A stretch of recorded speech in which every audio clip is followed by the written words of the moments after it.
Ayan, what's up mga katropa? Ito po yung dito tulay na sinira ni Bagyong Paeng, winasak po. Dito po tayo sa may San Juan at Carinderia, Quezon. Ito po yung tulay na nagdugtong sa dalawang probinsya, no? Ayan, kita-kita po natin dito. Nagsimula na po silang dito, ongoing construction na po ito. Itong tulay na to mga katropa. Ayan, pasensyahan nyo na po kung maiksi yung video na gawa natin dito dahil po nagka-problema po yung drone natin dito, no? Kaya itong drone na aerial shot natin ito. Ayan, grabe, tuloy-tuloy yung paggagawa nila dito, no? Ayan.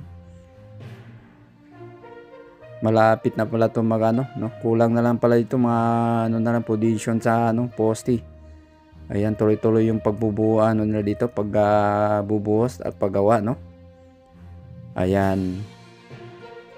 Kaya maiksi lang yung video natin na gawa dito kasi may problema yung drone natin mga tropa. Yan, kulay puti na yan pala yung temporary daanan ng tao. At dito din sa unahan may daanan din yan ng kailangan mo ikarga yung motor mo kung gusto mo tumawid dyan, single motor lang po. At dito pala may napansin pala ako dito na hangin bridge, no? Iwan ko lang kung nakaraan nandito na to mula nung hindi pa bumagsak yung tulay dyan, no?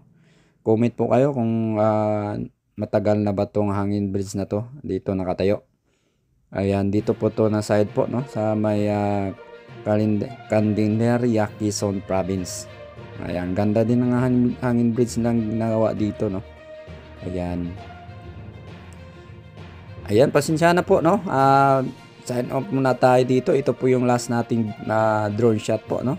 Sana magkita-kita pa tayo, no? Ulit, no? Ayan, may pagsubok lang na binigay sa atin ng Panginoon at alam ko makakayanan ko to.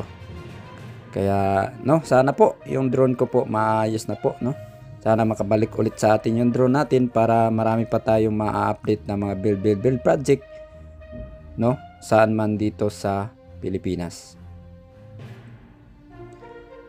Ayan po yung temporary daan ng tao mga katropa, yung kulay puti.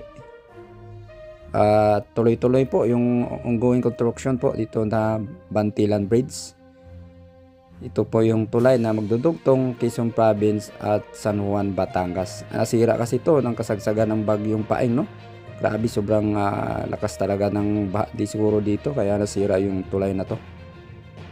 At paki-share na lang po, ito po yung latest update natin, September 16 nung Sabado po. Ito yung latest update natin drone shot dito sa may San Juan at Carinderia, Quezon Province.